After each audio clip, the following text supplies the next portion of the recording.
फरूख साहब, हुकूमत 15.3 ट्रिलियन रुपए का टैक्स हदफ मुकर्रर कर रही है। क्या आपको लगता है कि सुकड़ती हुई मईशत और बंद होती हुई सनतों के साथ एफबीआर के पास ये हदफ पूरा करने के लिए कोई हकीकी रोड मैप मौजूद है, या ये सिर्फ आईएमएफ को खुश करने के लिए एक और कागजी कार्रवाई है? देखिए, दो चीजों का जिक्र किया आपने, एक टैक्स हद का और दूसरा आईएमएफ का। आईएमएफ से शुरू कर लेते हैं। देखिए, आईएमएफ एक ऐसा इदारा है जिसके पास 191 मेंबर स्टेट्स और 80 साल की तारीख, और उसके पास एक सिंगल सक्सेस स्टोरी नहीं। तो अगर तो हम ये तवक्को करके बैठे हैं कि हम आईएमएफ के पैकेज में चले गए हैं और हमारी मईशत जो है वो सुधर जाएगी और दूध और शहद की नहरें बहने लगेंगी, तो ऐसा 80 साल में तो हुआ नहीं। 24 प्रोग्राम कर चुके हैं। अब ये तवक्को करना कि वही एक्सपेरिमेंट दोबारा से दोहराया जाएगा और क्या फर्क निकलेगा, तो आइंस्टाइन कहा करता था कि ये बेवकूफी की डेफिनेशन। ये आईएमएफ की जिम्मेदारी नहीं है कि पाकिस्तान की मईशत को सीधी पटरी पे चलाना है। ये हमारी अपनी माशी क़यादत, हमारी अपनी सियासी क़यादत की जिम्मेदारी बनती है कि मुल्क की मईशत को वो सीधे रास्ते पे किस तरह लेके जाए। अब आ जाइए, ये बड़ा इंपॉर्टेंट इशू है टैक्सेस वाला जो सवाल आपने उठाया। और हम अमूमन देखते हैं कि मैंने देखा है कि अदाद शुमार की बुनियाद के ऊपर बात कम होती। एक नारा लगाया जाता है कि पाकिस्तानी टैक्स नहीं देते हैं जी। ये वाहिद शायद पाकिस्तानी मुल्क है जिसकी क़यादत जो है वो मुल्क से बाहर जाके नारा लगाती है कि पाकिस्तानी टैक्स नहीं देते, पाकिस्तानी टैक्स चोर हैं।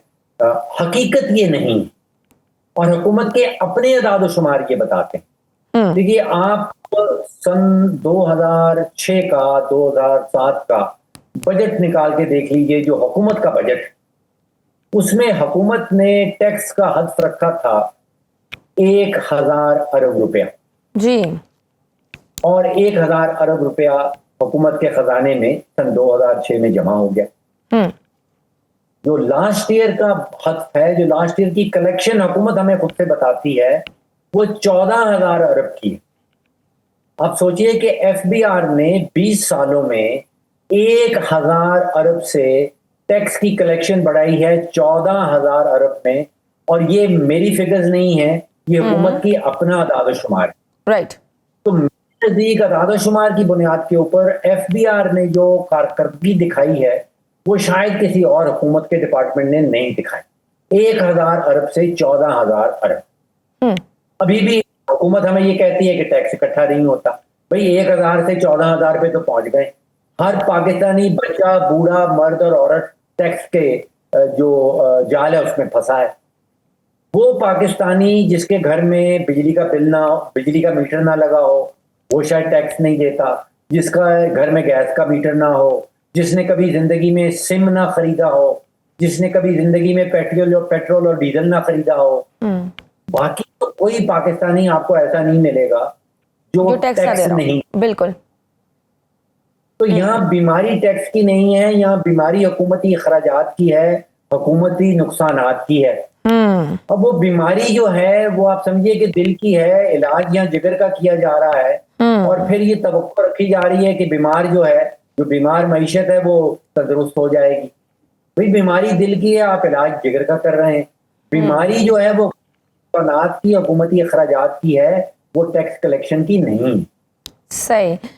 बीमारी का इलाज ठीक नहीं हो रहा। अच्छा, सीनियर सहाफ़ी ने एक रिपोर्ट किया है कि आईएमएफ का वफ्द बजट साजी के अमल में बराह रास्त शामिल हो रहा है। क्या ये इस बात का एतराफ़ नहीं है कि हमारी मुआशी खुद मुख्तारी मुकम्मल तौर पर ख़त्म हो चुकी है, और अगर आईएमएफ वफ्द ने ही हमारा बजट बनाना है तो फिर मौजूदा हुकूमत से रिलीफ की कोई एक्सपेक्टेशंस हम कैसे करें? जैसे आप कह रहे थे ना कि ये काम तो हुकूमत का है, लेकिन रिपोर्ट तो ये किया जा रहा है कि शायद आईएमएफ का वफ्द हो इसमें मौजूद। देखिए, आईएमएफ का चार्टर खोल के पढ़ लीजिए। जब आईएमएफ 80 साल पहले बनाया गया था, उसका चार्टर ये था कि दुनिया में जो आपके ममालिक, आपके मेंबर बनेंगे, अगर उनको इमरजेंसी की जरूरत पड़ जाए, अगर उनके पास डॉलर्स खत्म हो जाएं, तो फिर सिस्टम को बचाने के लिए आप उस मुल्क को अपनी इमरजेंसी रूम में ले जाएंगे आईएमएफ का मकसद इमरजेंसी रूम में ले जाना था, एक बीमार मईशत को ऑक्सीजन देना था। उसका मकसद ये नहीं था कि एक बीमार मईशत को वो तंदुरुस्त और तवाना करके और एक एथलीट बना देगी। अब ये गलती तो हमारी तरफ हो रही है। हम ये सोच रहे हैं कि बीमार मईशत को आईएमएफ के इमरजेंसी रूम में लेके जाएंगे और बिल्कुल ठीक है। आईएमएफ हमें देगी और उसके नतीजे में हमारी मईशत तंदुरुस्त और तवाना हो जाएगी और फिर एथलीट बन के उस इमरजेंसी रूम से निकल आएगी।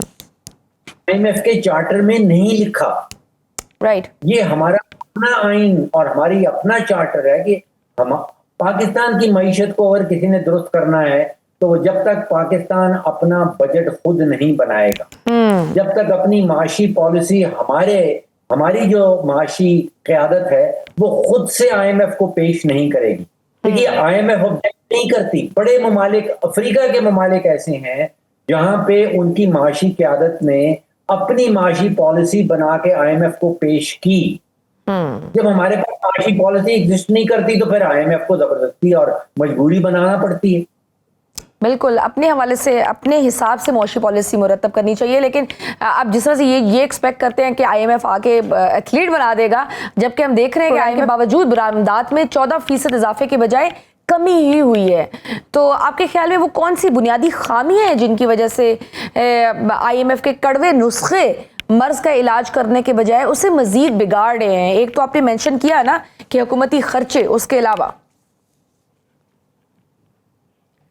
देखिए हमारी हुकूमत, मैं सिर्फ इस हुकूमत की बात नहीं कर रहा, जो बुनियादी माशी ढांचा है वो पिछले 35, 40, 45 सालों से बदला नहीं।